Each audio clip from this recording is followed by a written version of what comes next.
일단 성경 한번 한글 찾아놓으세요. 로마서 16장입니다. 이게 내가 볼 때 이거 한번 로마서 다 한 것 같아요. 16장이니까. 이 말씀이 이런 줄 진짜 몰랐어.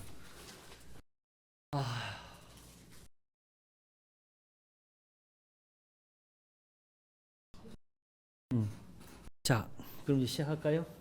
네. 로마서 16장 25절부터 마지막 절 27절까지 일단 한번 보고 시작하도록 하겠습니다.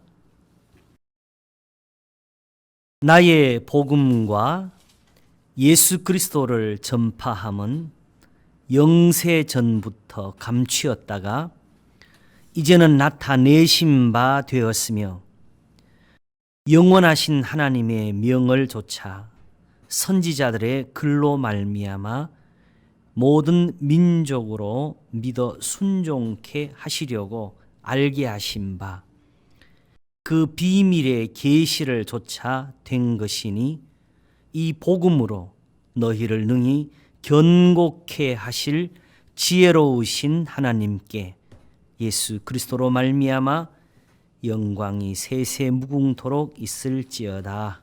아멘.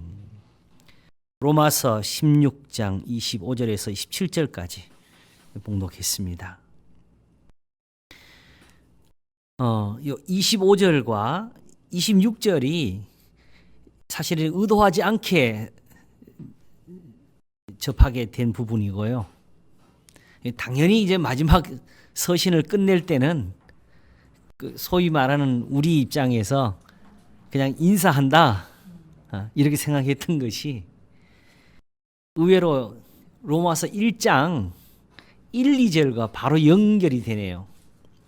예수 그리스도의 종 바울은 사도로 부르심을 받아 하나님의 복음을 위하여 택정함을 입었으니 하면서 이 복음은 하나님이 선지자들로 말미암아 그의 아들에 관하여 성경에 미리 약속하신 것이라 그랬습니다. 그렇죠?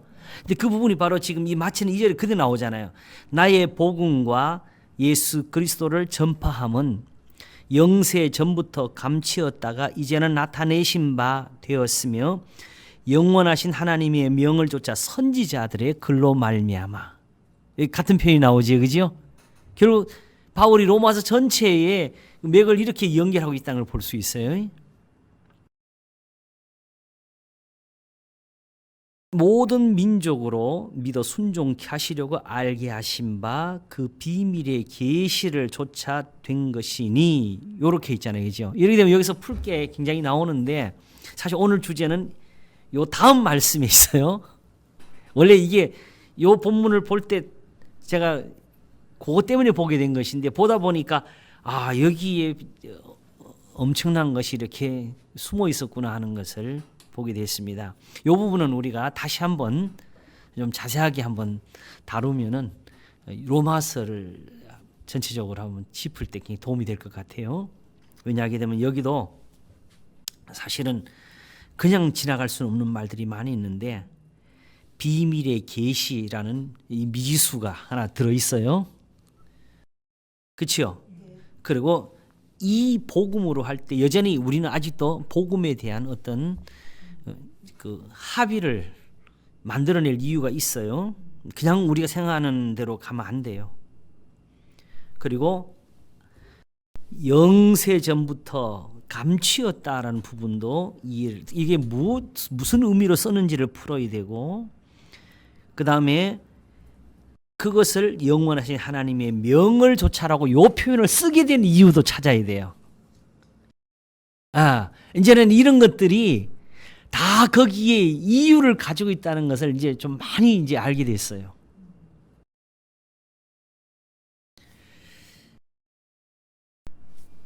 이제 요걸 오늘 일단 요걸 먼저 하고 그 다음에 이제 시간이 남으면은 제가 얼마 전에 설교한 거 지금 거기 올라가 있죠. 성경이 왜 이렇게 써졌을까? 그 부분에 관해서 조금 더 말씀을 나누도록 하겠습니다. 자, 사실은 여기에 오늘 본문의 중심은 뭐냐 하게 되면은 이 복음으로 너희를 능히 경고케 하실, 그러면서 하나님을 어떻게 말하냐면 지혜로우신 하나님께라 그랬어요. 성경을 읽으면서 두 곳에서 바로 이런 부분을 보고 이게 왜 이렇게 써졌을까라는 궁금함이 이제까지 있었어요. 이거는 뭐 성경을 읽을 때부터 있었던 것인데, 그 관심으로 말하면은 30년 이상 갖고 있던 관심인데, 자, 이사야 40장 25절 오늘 우리 나눠진 그 프린트물에 있지요. 40장 25절부터 돼 있는 거. 우선 그 앞에 한 장 더 있어요. 아닌가? 요걸 안 가. 요걸 더 나눠줘야겠네.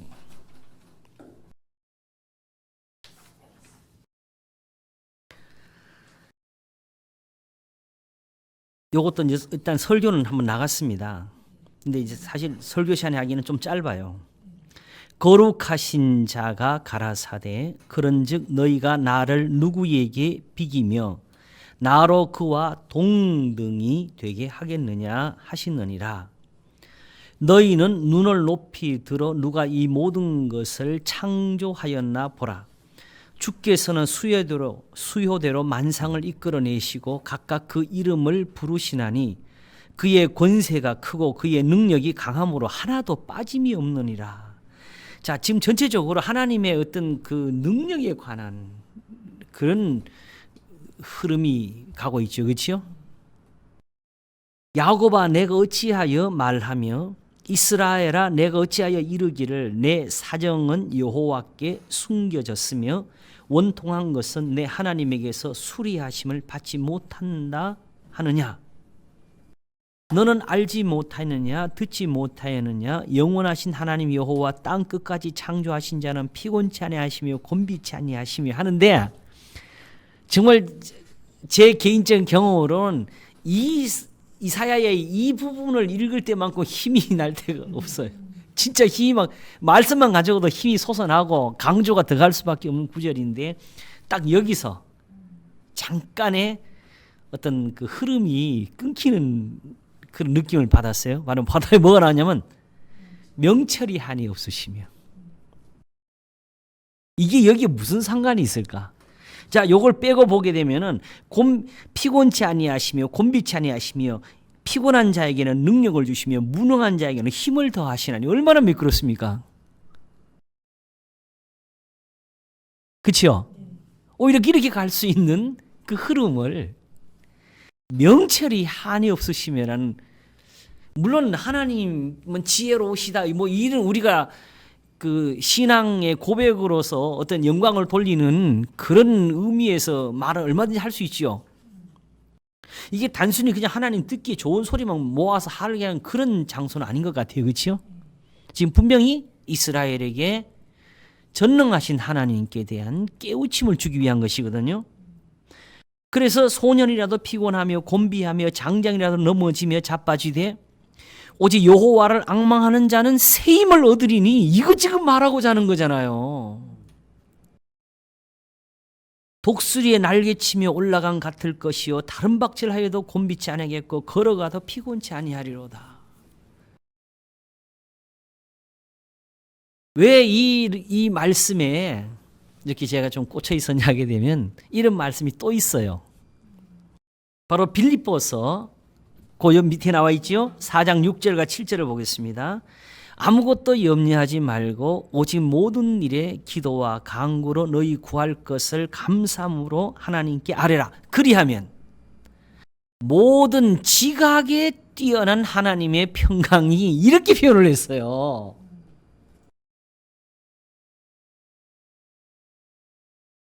명철이 한이 없으시며 모든 지각에, 그냥 하나님의 평강이 아니고 차라리 그냥 전능하신 하나님의 평강이 하든지 하지, 모든 지각에 뛰어난 하나님의 평강이 말을 쓰면서 그리스도 예수 안에서 너희 마음과 생각을 지키시리라. 이걸 왜 이렇게 썼을까? 이제 마침 이사야에서 문득 이 말씀이 들어왔어요. 아, 이게 이 뜻이었구나. 근데 사실은 이 힌트는 어디서 왔느냐 하게 되면 요즘 제가 수학을 자주 논하잖아요. 거기서 왔어요. 자, 우리가 하나님께 대해서 지혜로우신 분이라고 하게 될 때 일단 우리의 그 감정이나 느낌에서는 어떤 생각을 하게 돼요? 세상적으로 똑똑하다는 느낌을 일단 다가가죠, 그죠? 사실은 저도 그런 설교를 좀 했었어요. 설교를 해놔도 말 대화 중에서 항상 그 악한 사람들이 보게 되면 머리를 써요. 네, 머리 나쁘면 악한 짓 못해요. 오히려 공부를 많이 한 사람들이 사기를 잘 쳐요. 크게 치지. 네. 사실은 우리가 흔히 컴퓨터 그 인터넷 같은데 해킹이라 하는 사람들 머리 좋은 사람들이에요. 엄청난 두뇌들이죠. 그런데 그 수학이라는 것을 일반 사람들이 생각할 때는 별로 그게 그냥 학교에서 어디다 써먹냐 할 정도로 하는 공부로 여기잖아요. 그렇죠? 예. 근데 지금 이제 뒤늦은 깨달음이지만은 그 깊이 아는 것도 아니지만은 현실에 있는 우리가 누리는 거의 모든 문명이 지금 수학에 의해서 되어지고 있어요. 그래서 과학자들도 우리가 생각하는 발견, 발명이란 말을 쓰지 않고 계산이라는 말을 써요. 우리는 계산할 수 있는 것만 답을 할 수 있다. 사실 컴퓨터는 말 그대로 번역하면 계산기잖아요. 계산을 하면은 파란색도 만들고 빨간색도 표현하고 다 그 계산에서 나온 거죠. 컴퓨터는 그거밖에 몰라요. 그래서 이걸 그 하나님의 지혜에서 이해에 접근을 하기 위해서 이렇게 성도들에게 제시를 해봤어요. 그 모든 것은 그렇게 해서 계산을 하고 답을 내고 그걸 영어로 하게 되면 solving에 그러잖아요. solve, 해결하다. 그게 푼다가 되네. 저 사람들은 모든 것을 공식을 찾고 그것으로 답을 내고 심지어는 지금의 과학들은요 그냥 없는 것을 찾는 것보다도 있는 현상을 보면서 저걸 우리 생활에 어떻게 써먹지? 이런 생각으로 접근을 해요. 그러려면 저걸 어떻게 만들어내지? 하니까 저 결과가 나올 수 있는 결국은 뭘 찾게 돼요? 공식을 추적하는 거지요. 처음부터 공식 가지고 답을 찾았으면 그런 노력 없이 바로 나올 수 있는데 답만 있는 것을 저 답이 어떻게 나왔지를 연구하는 사람들이 지금 과학자들이라고. 그리고 그런 공식을 찾아주는 노력을 수학이 하고 있고. 그러니 우리나라가 아직도 그 선진국에 딸리는 것 중에 하나는 제가 볼 때 수학하고 물리 이쪽에서 아직 거기에 뛰어난 사람이 아직은 없잖아요. 자, 그렇다면은 결국 지혜라는 것은 단순하게 머릿속에서 노는 것이냐, 이게 힘이냐, 이 접근이 이제 나오더라고요. 힘 있는 사람하고 그 머리가 좋은 사람하고 싸우면 누가 이기느냐, 궁극적으로. 사실은 이거는 큰 비교는 아니지만은 이망희 씨가 왜 유명하지요? 그거보다가 이망예시 힘센 거 틀림없어요. 엄청나지 우리한테 비교하면. 그러나 자기보다 힘센 사람들을 다 이겼기 때문에 그래요. 그래서 그 사람의 별명 기술의 씨름이라는 거. 그렇죠. 사실은 그 오히려 현대에 와서 그게 더 드러나는 것이 사실은 지금은 단순한 군대가 숫자로 싸우질 않고 무기로 지금 싸우고 있잖아요. 근데 그 무기는 손에 잡으면 무기지만은 결국 그게 생기기 위해서는 머리가 하는 거잖아요. 지혜가 하는 거예요. 결국 궁극적으로 이 휴대폰도 그렇고 우리가 사용하는 이런 문명의 도구들은 마지막은 근로자들, 노동자들이 손에서 만들어지는 것이지만은 그 사람들보다 그냥 책상에 앉아있는 사람에게 월급을 더 주는 이유가 그들이 없으면 그걸 만들 수가 없어요. 이제 보니까 그냥 하나님 모든 걸 아신다는 점에서 지혜를 말한 것이 아니고 하나님이 그러므로 정말 모든 것을 하실 수 있다. 못 하시는 게 없다는 뜻에서 명철을 말하고 있다는 것이지.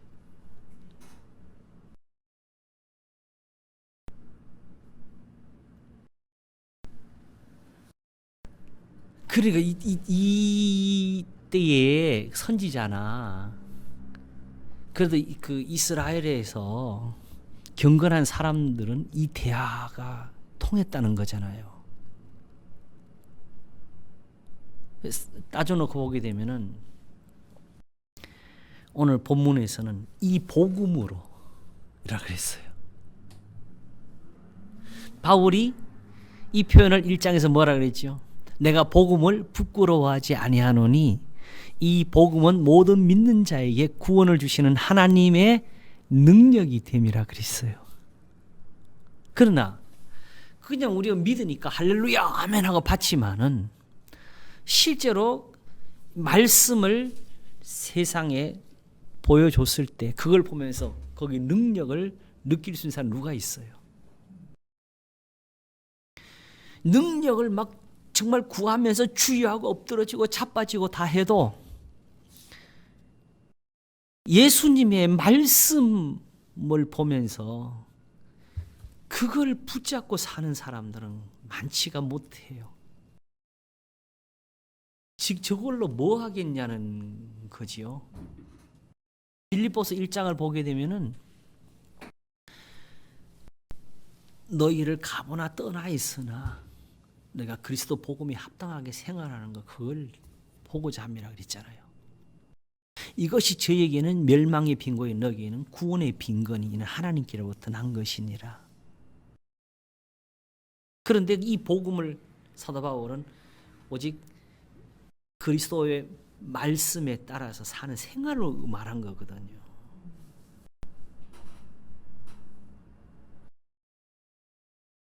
너희는 서로 사랑하라는 것이 그게 능력인 줄 누가 알겠어요?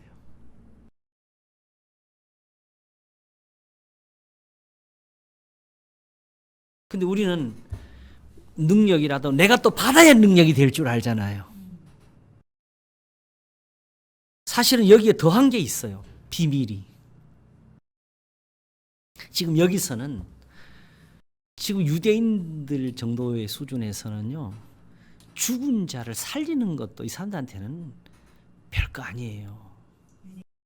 왜냐하면 예수님 그거 다 해도 예수님 십자가에 못 박았잖아요. 그들에게 더 큰 문제는 뭐냐? 항상 중요한 것은 그들은 바로 정결입니다. 성결. 이걸로 과연 성전에 나갈 수 있느냐?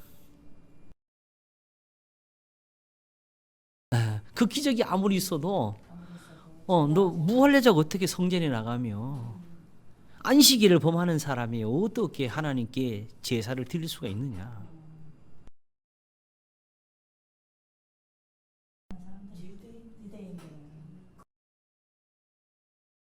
이게 어마어마한 게 있었다고요. 지금 로마서가 첫째는 유대인에게요. 또한 헬라인에게 쓴 거거든요.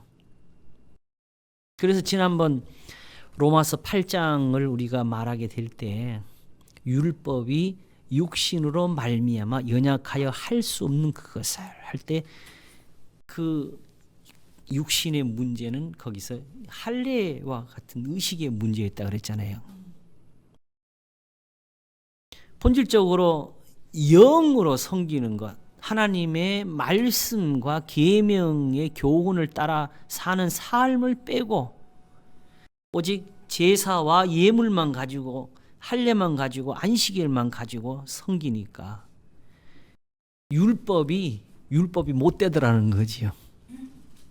그래서 2장에서는 네가 율법을 범한즉 내 할례가 무할례가 되었느니라. 이제 다 연결돼 있잖아요. 그런데 그러면 바울이 전하는 복음은 무엇이냐? 만일 무할례자가 그 율법의 제도를 지키게 되면은 그 무할례를 할례와 같이 여길 것이 아니냐고 했잖아요. 그러면 당시에 돌아가서 보세요. 지금 이 세상에 어느 무할례자가 하나님의 말씀대로 살면서 나는 하나님께 가겠다는 사람 누가 있어요? 어느 무할례자가 율법의 제도를 지키고 살았어요? 한 사람도 없지요. 그럼 바울이 그 말을 하게 되면 무슨 뜻이겠어요? 자기가 이방인에게 복음을 전한다는 그 전제를 가지고 쓴 거지요. 그러면 사도 바울이 이방인들에게 전한 복음은 궁극적으로 뭐겠어요? 하나님의 계명을 전한 거지요. 그렇죠. 그게 바로 야고보서 2장에서는 행함이 없는 믿음은 그 자체가 죽은 것이니라. 영혼 없는 몸이 죽은 것처럼. 여기도 여전히 이걸 가지고 예수님 말씀한 것처럼 따지게 되면 살리는 것은 영이니 육은 무익하니라가 된 거지요.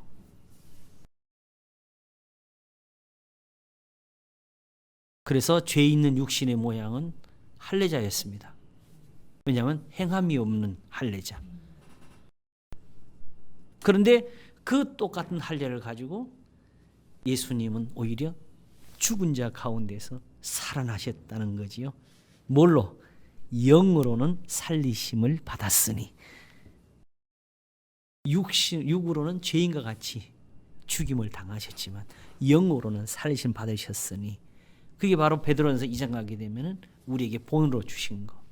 욕을 받으시되 욕하지 아니하시고 고난을 받으시되 위협하지 아니하시고 오히려 공의로 심판하신 자에게 모든 것을 부탁하시며 자기 생명을 모든 사람의 대속물로 주셨다고.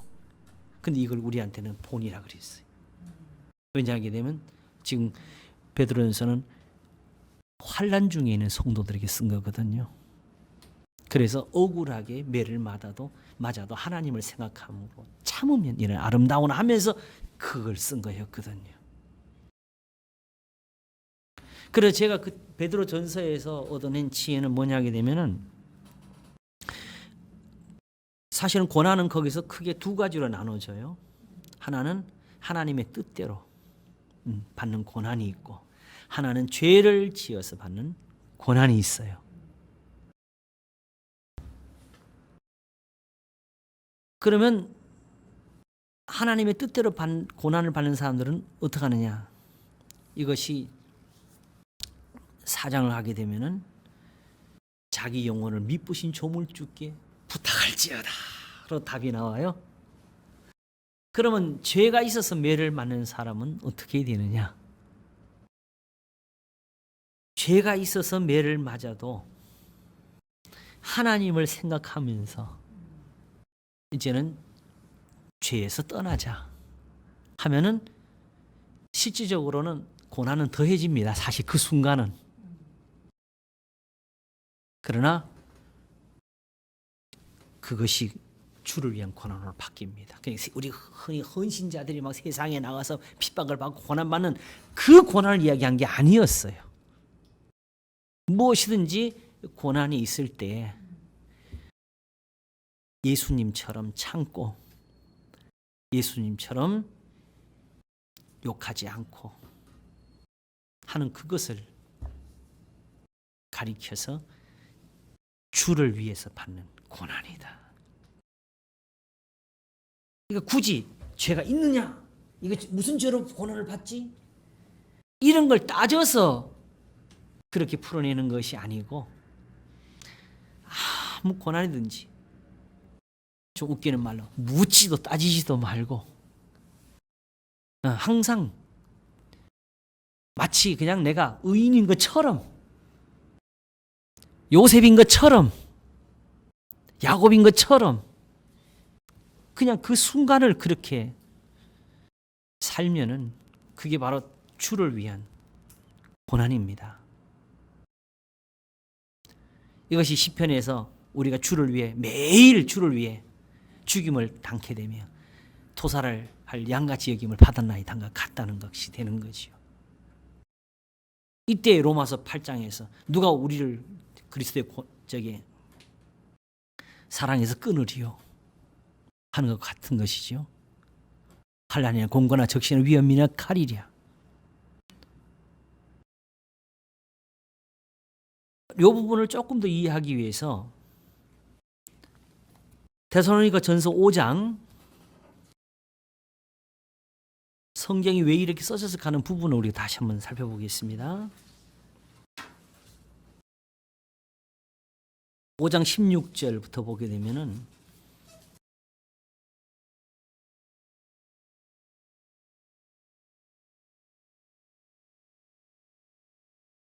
항상 기뻐하라, 쉬지 말고 기도하라, 범사에 감사하라. 이는 그리스도 예수 안에서 너희를 향하신 하나님의 뜻이니라. 자, 여기도 바로 19절과 20절이 이제 요 사이에 들어와 있는 거지요. 성령을 소멸치 말며 예언을 멸시치 말고, 요 부분 일단 딱 끊어놓고 19절과 21절을 연결해 보세요. 19절, 18절. 너희를 향한 하나님의 뜻이니라 하면서 범사에 헤아려 좋은 것을 취하고 악은 모든 모양이라도 버리라 하게 되면 이게 굉장히 매끄럽지요. 그렇죠? 근데 그 사이에 이런 게 들어가 있는 거예요. 내가 요점을 가지고 성경이 왜 이렇게 써졌을까 그런 것이었어요. 그걸 풀어내면, 그걸 푸는면은 굉장히 재미있는 게 나오는 거죠. 그러면 결국 사도 바울이 지금 19절, 20절을 쓸 동안에 지금 갑자기 다른 말을 쓴 것이 아니라는 게 문맥에서 나오지요. 사실은 항상 기뻐를 하기 위해서 어디부터 시작했냐게 되면은 14절부터 보면은 또 형제들아 너희를 권면하노니 규모 없는 자들을 권계하며 마음이 약한 자들을 안위하고 힘이 없는 자들을 붙들어주며 모든 사람을 대하여 오래 참으라. 삼가 누가 누구에게든지 악으로 악을 갚지 말게 하고 오직 피차 대하든지 모든 사람을 대하든지 항상 선을 좇으라. 항상 선을 좇으라 해놓고 항상 기뻐하라가 여기서 나온 거예요. 항상 선을 좇으니까 항상 기뻐하라고 하는 거지요. 그러니까 요 말씀이 그냥 아까 베드로전서 2장에 예수님께로부터 온 본이 그냥 같이 연결되어 있는 거 아니겠어요? 그러므로 악은 모든 모양이라도 버리라가 원래 처음부터 나온 문맥이에요. 그럼 이제는 좀 알겠어요. 그러면 당장에 만약에 우리가 풀 수 없다 그러게 되면은 성령을 소멸치 말며 예언을 멸시치 말고가 이렇게 따로 나와 있어요. 이 두 부분만 가지고 역시 이름하면 안 된다는 걸 말해주는 거고, 결국 이 두 부분이 이 같은 말을 하고 있다는 것이고, 도리어 지금 명철이 한이 없으시며라는 이 정말 오히려 전체를 아우를 수 있는 이 글 하나가 오히려 저 사람들에게 도움이 되는 것처럼 오히려 이 19절과 20절이 전체 문맥에 도움이 되기 위해서 나왔다는 걸 알 수가 있는 거죠. 그럼요. 그리고 이때 사람들한테는 이게 서로 이해가 되는 말이었어요. 근데 우리는 오히려 이걸 잘라가지고 씨름을 하잖아요. 네. 그러면서 더군 또 하나 또 나와요. 23절을 보게 되면 평강의 하나님이 친히 너희를 온전히 거룩하게 하시고. 자, 지금까지는 악은 모든 모양에서 버리라고 해놓고 이제 하려고 하니까 이제는 또 누가 하신다고? 평강의 하나님이 친히 너희를 온전히 거룩하게 하시고 또 너희 온 영과 혼과 몸이 우리 주 예수 그리스도 강림하실 때에 흠없게 보존되기를 원하노라. 이건 또 뭐예요? 앞에는 하나님이 하시리라 해놓고는 이제는 또 보존되기를 원하노라 하고 또 우리한테 뭐 하라는 것처럼 나오고, 그러면서 또 마칠 때는 너희를 부르시는 이는 미쁘시니 그가 또한 이루시리라. 그치요? 왔다리 갔다리 진짜 하는 것처럼 보이잖아요. 그러나 여기도 보게 되면 23절 초반 부분하고 24절이 연결되고 있지요. 앞에서 평강의 하나님이 친히 너희를 온전히 거룩하게 하시고, 아시겠지요? 너희를 부르시는 이는 미쁘시니 그가 또한 이루시리라가 이게 한 흐름이죠. 예, 예. 그치요? 그래서 자, 여기서 그러면 한번 우리가 생각을 해봅시다. 이렇게 하나님이 친히 이루신다는데 여기에 우리가 이 소원이나 이 의뢰를 가진다면 어떻게 하는 게 가장 좋겠어요? 또 너희 온 영과 혼과 몸이 우리 주 예수 그리스도 강림하실 때에 흠없게 보존되기를 원하노라. 그래서 이거 쉽게 말로 큰일 났네 하면서 그럼 어떻게 해야 이렇게 하지? 라는 고민이 생기게 될 때 그럼 우리는 어떻게 하면 제일 좋겠어요? 흔히 우리가 이런 걸 어떻게 우리는 할 수가 없다 하는 거기 가서 고민을 해야 될지, 아니면 친히 온전히 거룩하게 하시는 이에게 맡김으로 가는 게 좋을지. 할 수가 있잖아요. 내가 할 수 없는 건데 하나님이 하실 수 있다 그러잖아. 맡기라는 뜻으로 지금 한 거지요. 그러니까 하나님이 하실 수가 있으니까 그렇게 하나님께 맡겨져서 너희 온 영과 혼과 몸이 우리 주 예수 그리스도 강림하실 때에 흠없게 보존되기를 원하노라 한 거예요. 그러니까 이제는 이 중간에 들어와서 끊어진 것처럼 보이는 이 문맥이 다 이렇게 연결될 수 있다는 걸 알 수가 있겠어요.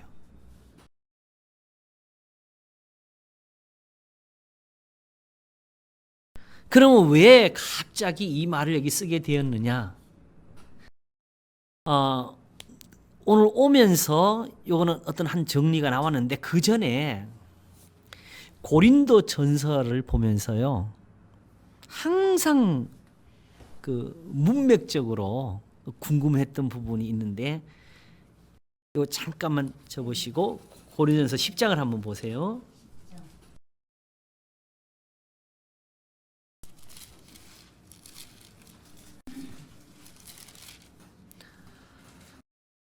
장 12절부터 보겠습니다.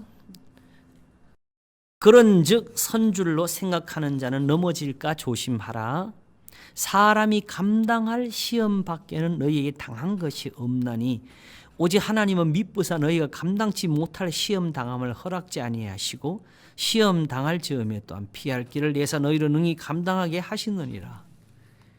이 말이 왜 저에게 중요한 이야기 되면요, 다른 모든 말씀들은 문맥을 가지고 있는데 흐름을 갖고 있는데 얘는 흐름이 없어요. 여기서 갑자기 툭 튀어나왔어요. 왜 이런 글을 쓰게 될까요? 현대의 신학을 하는 사람들 중에서는 사도들이 옛날 사람에서 그렇다 그럴 거예요.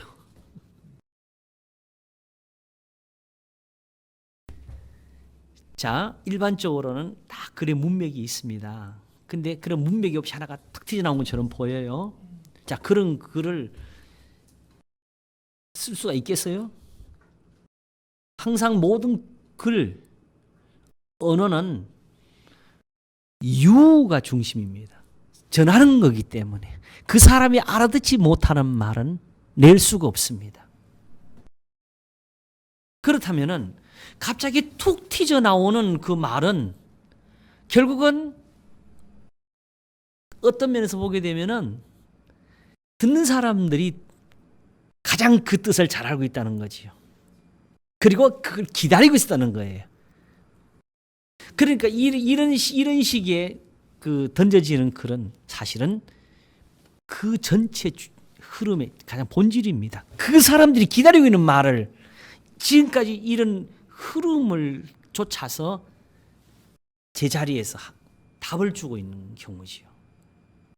사실은 고린도 교회가 지금 시험을 당하고 있었습니다. 맞잖아요. 사람이 감당할 시험 밖에 너에게 당한 것이 없나니 그랬잖아요. 근데 바로 여기서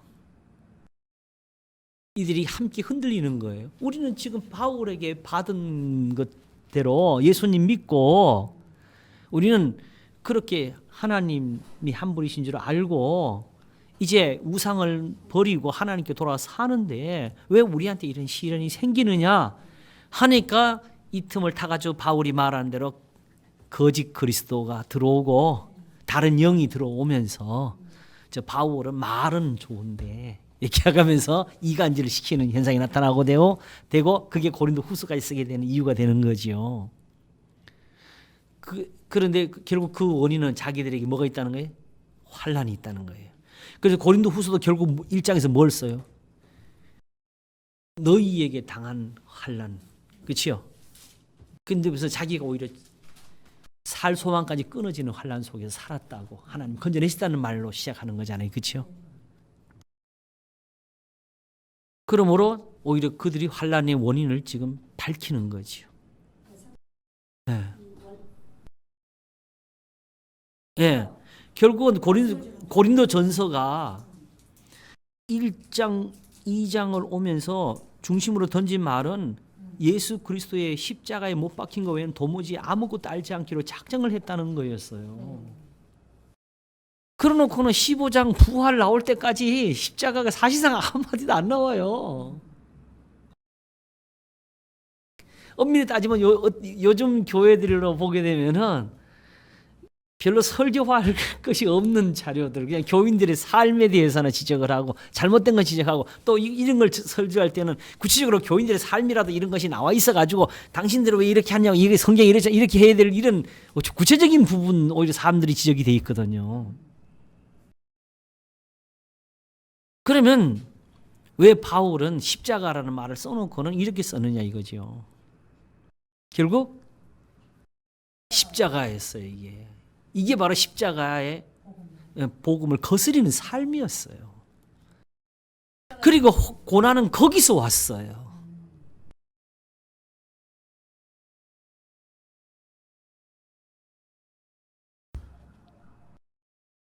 그래서 결국은 가장 실질적인 예를 어디서 줬어요? 광야에서 이스라엘에게서 줬잖아요. 그래서 저들처럼 하지 말자가 결국 이 말을 낳게 된 거고, 그러면 피할 길을 위해서는 결국 다시 이렇게 돌이키면 된다. 그렇죠. 이제 지금 현재에서 우리가 어떤 삶에 대한 것이나 이런 것에서 많이 부딪히는 것 중에 하나는 너무 이런 현실을 또 무시한 채로 저런 너무 기복 신앙이다 몰아붙이는 쪽하고 하나는 이 본질적인 복음을 찾지를 못하고 그냥 매달리기만 하는 쪽하고의 어떤 갈등에서 이렇게 벌어진 간격인데요. 제가 이제 생각해 보니까 왜 지금은 아브라함이 살면 안 되고 지금은 야곱이 살면 안 되느냐 그러는 거죠. 오히려 예수님 오시기 전에 구약에는 다윗도 있었고 솔로몬도 있고 여호수아도 있고 사무엘도 있는데 욥도 있는데 네. 우리는 마치 그런 것을 구하면 안 되는 것처럼 그게 미신인 것처럼 예.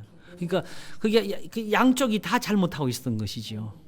본질은 있는 대로, 기록된 대로 믿는 것이고, 천국이 저기 있기 때문에 그때까지 네가 알아서 오라는 것이 아니고, 볼지어다 내가 세상 끝날까지 너희와 항상 함께 있으리라가 예수님의 마지막 말씀이잖아요. 근데 그 말씀이 그냥 있는 것이 아니고, 제자들은 사실은 예수님을 쫓을 때 그때는 아직 예수님이 어떻게 죽으실지, 성령이 어떻게 오실지 아무것도 몰랐어요. 그러니까 예수님 잡힐 때 어디 다 도망가기까지 했잖아요. 그리고 베드로는 하다못해 귀라도 잘라가지고, 그것도 예수님한테 안 맞았지. 이거 참으라 그러는 걸 또 했고. 그러니까 아무것도 사실은 모르는 거였지요. 그러나 단지 그들은 예수님을 사랑했는데, 그 사랑하는 사람들을 보고 마지막 깨워주시는 말씀은, 너희가 나를 사랑하면 내 말을 지키리라. 왜냐하면 그들이 사랑한 것은 능력의 주님이었어요. 근데 십자가에 달리 죽으시니까 그것을 뭘 바래요? 다 사라진 거지. 모든 것을 버리고 주를 쫓았는데, 그 예수님 죽으시면 다 끝나버린 거였죠.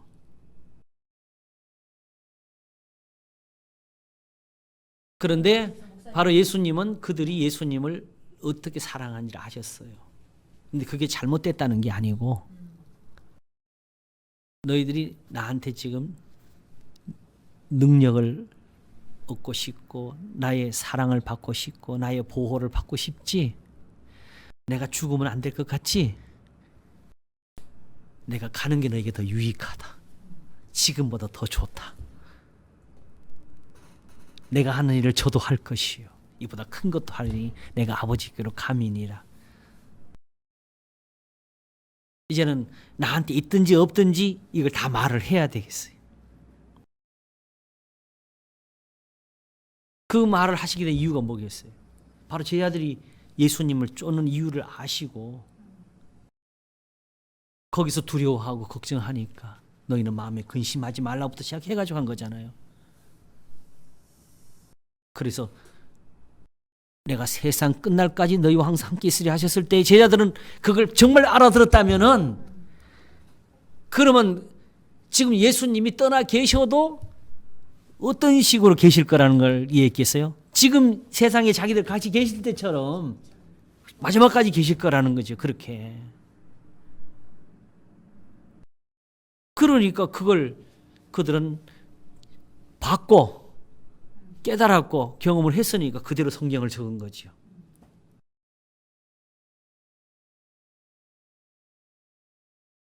그러므로 음,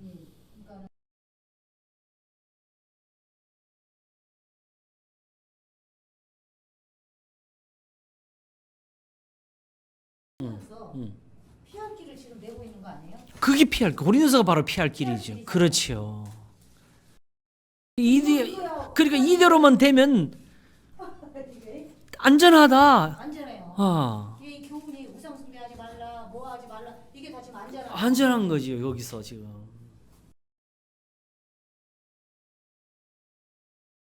거예요. 예. 네. 이게 다 감당할 수 있다는 거 아니겠어요? 성도 그렇죠. 예, 이렇게 하면 된다는 거죠.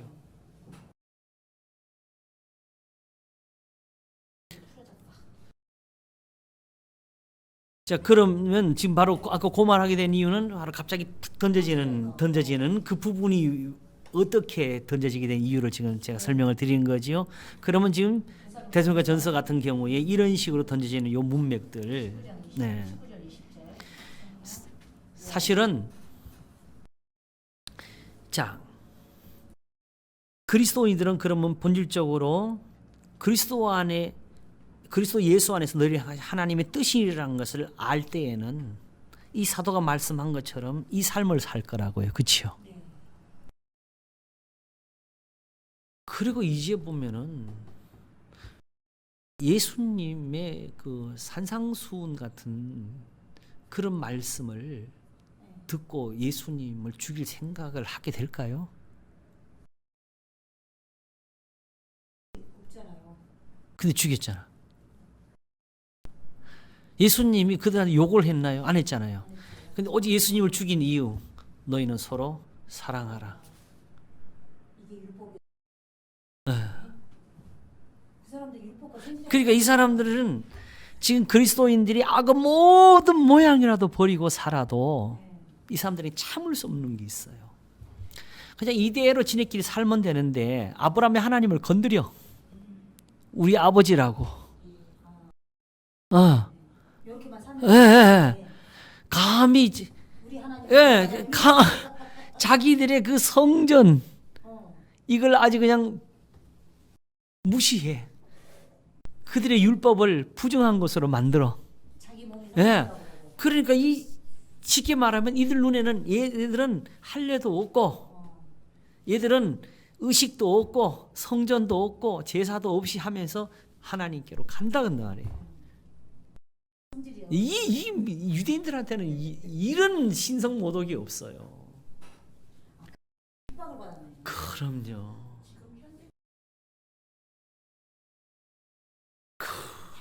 이제 보이기 시작하지요. 그냥 가르치는 건 괜찮은데. 그런데 문제는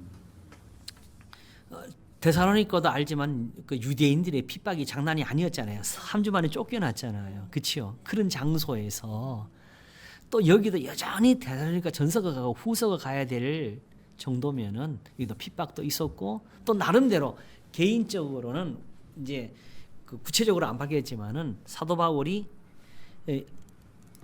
4장을 보세요. 4장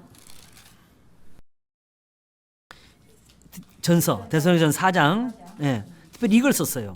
종말로 형제들아 우리가 주 예수 안에서 너희에게 구하고 권면하노니 너희가 마땅히 어떻게 행하며 하나님께 기쁘시게 할 것을 우리에게 받았으니 곧 너희 행하는 바라 더욱 많이 힘쓰라. 자, 너희 행하는 바라. 그러면 사도 바울한테 받은 게 바로 뭐였어요? 지금 이들이 행하고 있는 거잖아요, 그죠? 그리고 다만 지금 그걸 더 잘해라. 많이 힘쓰라는 거지요. 우리가 주 예수로 말미암아 너희에게 무슨 명령으로 준 것을 너희가 아느니라. 하나님의 뜻은 이것이니 너희의 거룩함이니라 해요. 곧 음란을 버리고 각각 거룩함과 존귀함으로 이방인과 같이 세욕을 좇지 자기의 안에 취할 줄 알고 하나님을 모르는 이방인과 같이 세욕을 좇지 말고 이 일에 분수를 넘어서 형제를 해하지 말라. 이는 우리가 너희에게 미리 말하고 증거한 것과 같이 이 모든 일에 주께서 신원하여 주심이니라. 이 표현이 이 정도로 나올 때는요, 거기에 이런 문제가 이미 있다는 걸 말하는 거예요. 예. 신원하여 주심이라는 말을 왜 하겠어요?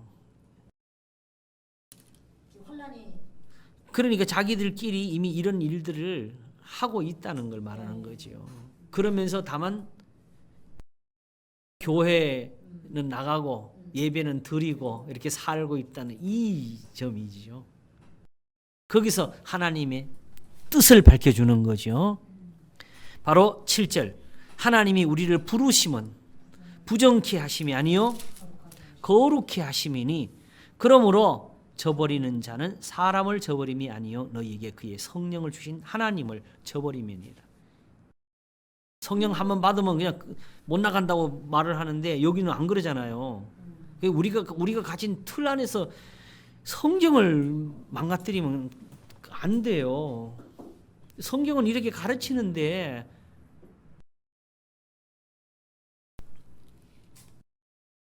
그렇지요. 버린 거네요. 하나님을 버리는 거죠. 하나님을 버리는 거. 성령을 주신 하나님. 예, 그럼 하나님은 성령을 주신 것은 뭐 때문에? 이 거룩함 때문에.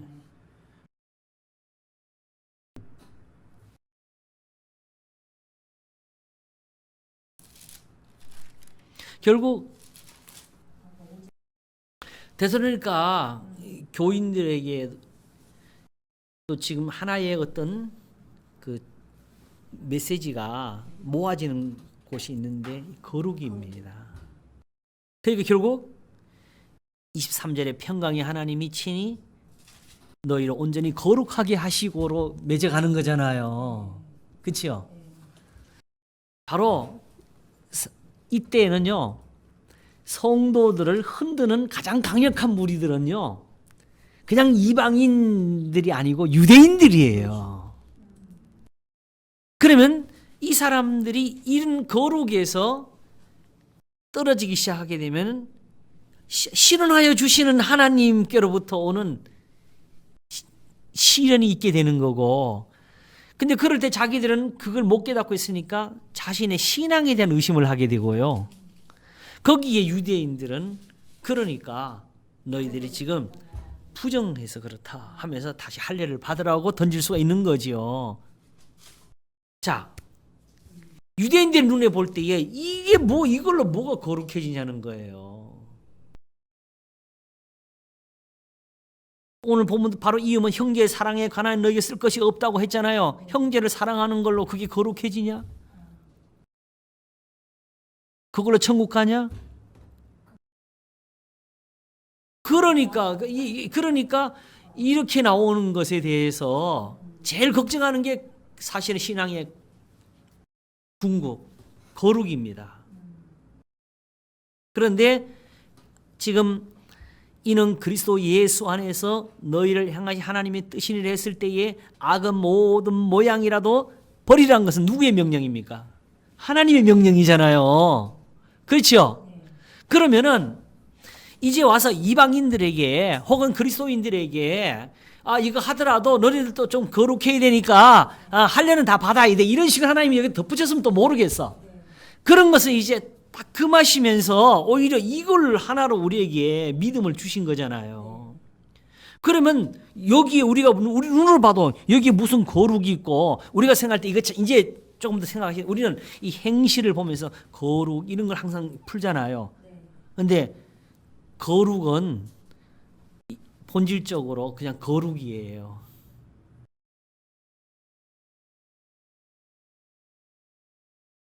지금 보는 대로 이거 해도 거룩이 없으면 이거 아무 소용이 없어요. 그냥 착한 행실을 가지라는 게 문제가 아니고 본질적으로 신앙에서는 하나님이 이스라엘을 애굽에서 나는 이스라엘을 구별하는 자인 줄 너희가 알리라 하시는 그것처럼 애굽 땅에는 재앙을 주셔도 이스라엘 땅 하나도 임하지 않게 하는 그 구별이 중요한 거거든요. 그러니까 단지 행실이 착하구나 요거 해서 그거 보려는 것이 아니고 궁극적인 것은 하나님의 심판에 들지 않게 하는 게 그게 거룩이죠. 세상에 그 시험이 임해도 그 빌라델비아 교회지요. 거기는 임하지 않게 하는 거. 계시록에 그게 나오지요. 온 세상을 시험할 때도 너에게는 임하지 않게 하겠다 그랬죠. 3장일 겁니다. 3장 9절부터 보게 되면은 보라 사단의 회 곧 자칭 유대인이라 하나 그렇지 않고 거짓말 하는 자들 중에서 몇을 내게 주어 저희로 와서 내 발 앞에 절하게 하고 내가 너를 사랑하는 줄 알게 하리라. 내가 나의 인내의 말씀을 지켰은즉 내가 또한 너를 지키어 시험의 때를 면하게 하리니 이는 장차 온 세상에 임하여 땅에 거하는 자들을 시험할 때라. 신약 시대도 이런 게 있어요. 근데 지금 대부분의 서신들은 다 교회들이 이런 시험을 받고 있었어요. 그 이유를 써주는 것이고 단지 우리가 설교해가지고 사람들 앞에 막 격려를 줘가지고 신앙에 힘을 내라 이런 북돋움이 아니에요.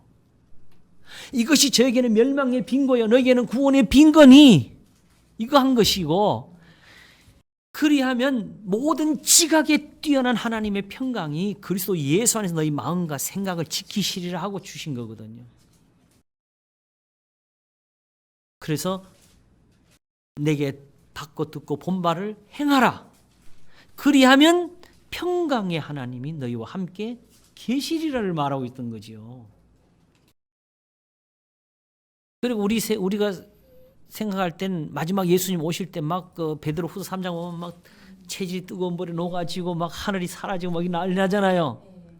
그러면 대부분 그 종말론을 말하는 사람들은 그때 이제 난리가 났으니까 어디로 피신해야 되고 막 이렇게 나오는 건데, 사도 베드로는 뭐라 그랬어요? 이 모든 일이 이렇게 풀어지리니 너희가 어떠한 사람 되에 마땅하뇨? 경건함과 거룩함으로 예수님 오신 날을 기다리고 평강 가운데 나타나기를 힘쓰라 그랬어요. 진짜 하나님의 구원은 그 마지막 칼이 녹아지는 때에 그리스도인들이 평강 가운데서 예수님을 맞이하는 겁니다. 예.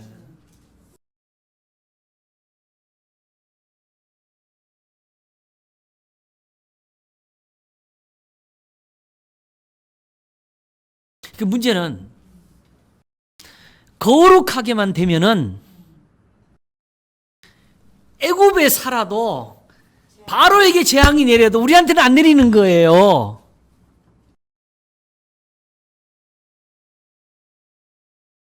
그런데 그러면 유대인들 율법에 있던 어떤 의식처럼 씻는 예식을 주시든지 피를 뿌리든지 뭐 이런 것이라도 있어야 되는데 아무것도 없이 오직 서로 사랑하라. 이게 거룩해라가 아니에요. 아니에요. 그냥 서로 사랑하라만 주신 거예요.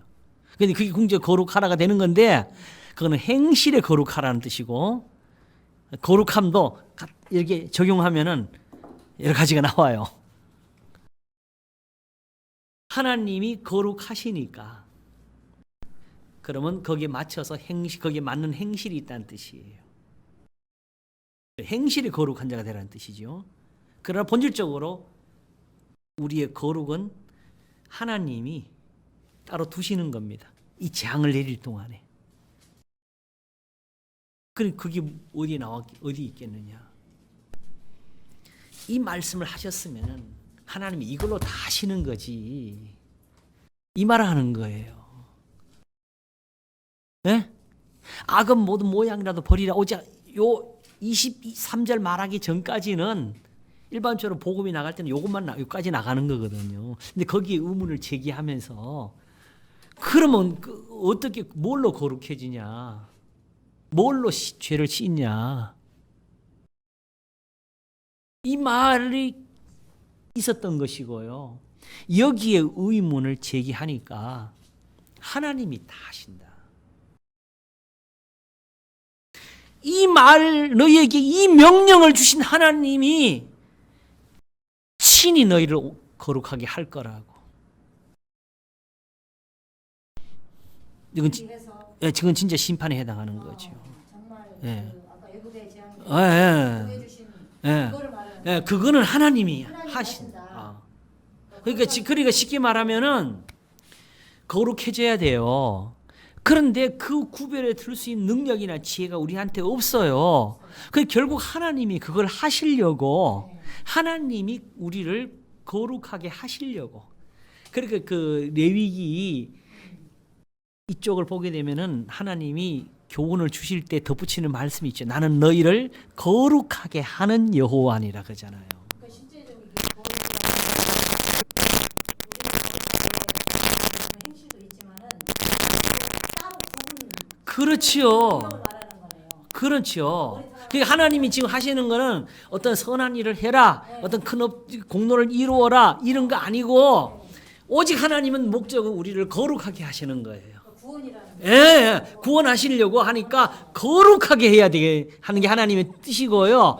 그 하나님이 그 방법을 찾아내 가지고 하나님의 법대로 길대로 하는 것이 우리한테 이 계명을 주신 거예요. 우리는 그냥 이것만 하면 나머지는 누가 해요? 하나님이 친히 온전히 거룩하게 하십니다. 거룩해져야 돼요.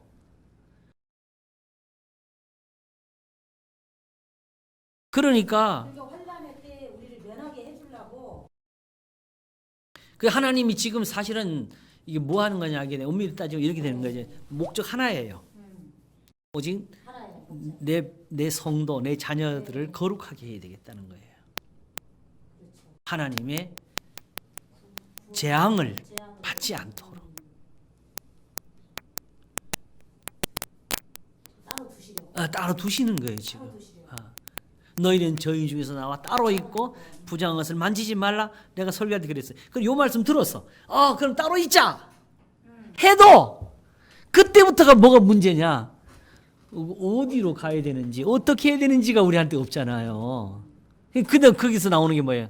그럼 하나님이 인도하는 대로 하나님이 하라는 대로 우리는 그냥 믿기만 하면 되는 거죠. 그래서 이게 믿기만 하라가 되는 거. 이게 믿음이라는 말로 우리한테 온 겁니다. 그럼 결국 하나님이 일하시는 게 바로 뭐냐 하게 되면 지금 우리에게 항상 선을 조출하는 이게 하나님이 일하시는 겁니다. 우리한테 지금. 똑같은 거죠.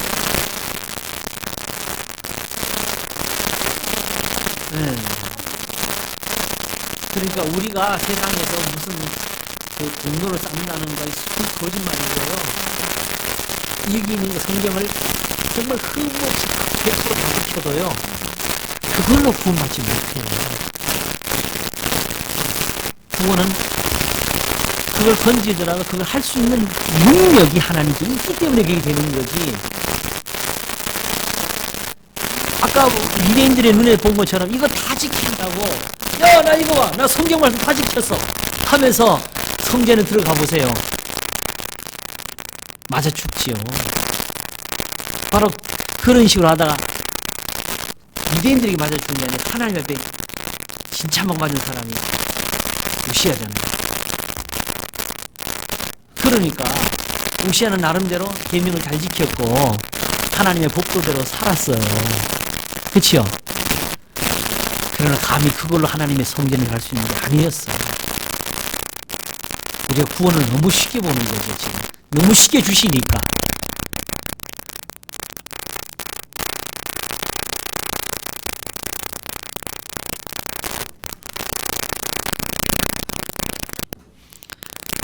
그러므로 이런 점에서 그 엄밀히 따지면은 지금 거룩하게 되는 것이나 이 경건의 문제는 정말 소학이나 고통으로 풀 수가 없는 동시, 찾을 수 없는 동시. 너희는 거룩하라 그래도 우리는 못해요. 또 하나는 실제로 요 말씀대로 우리가 이제 얻어서 산다고 합시다. 그래서 그걸로 이제 거룩해진다고 합시다. 그래도 더 중요한 게 뭐냐 하게 되면은 우리는 죄를 지는 게 더 많아요. 어떻게 못해요. 그런데 어쨌든 내가 그랬어요. 교회 설교할 때 좀 죄는 지나간 게 아니라 그랬어요.